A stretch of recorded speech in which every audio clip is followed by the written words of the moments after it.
এবার দর্শকদের অন্যরকম একটি সুখবর দিলেন অভিনেত্রী রাফিয়াত রশিদ মিথিলা। যারা কোরিয়ান শিল্প পছন্দ করেন তাদের জন্য মিথিলা নিয়ে এলেন অবাক করা খবর, কারণ তিনি যুক্ত হচ্ছেন কোরিয়ান নাটকে।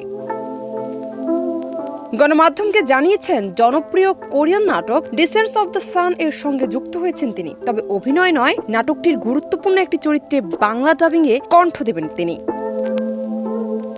তিনি জানান, কাজটি করার ব্যাপারে আমি সম্মতি দিয়েছি। বর্তমানে বিদেশে আছি, দেশে ফিরেই কাজ শুরু করব।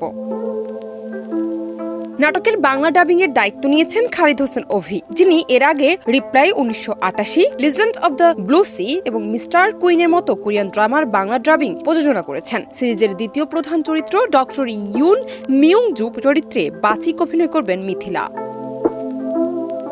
এক ফেসবুক স্ট্যাটাসেও বিষয়টি নিশ্চিত করেছেন অভি। তিনি জানান, রাফিয়াত রশিদ মিথিলা ডটসের সাথে রয়েছেন। তিনি ডিসেন্টস অব দ্য সান এর বহুল প্রত্যাশিত বাংলা ডাবিংয়ে উগ্র এবং শক্তিশালী ডক্টর ইউন মিউং জু এর চরিত্রে কণ্ঠ দেবেন। মূলত আন্তর্জাতিকভাবে স্বীকৃত দক্ষিণ কোরিয়ার অভিনেত্রী কিম জি ওয়ান দ্বারা চিত্রিত হয়েছে।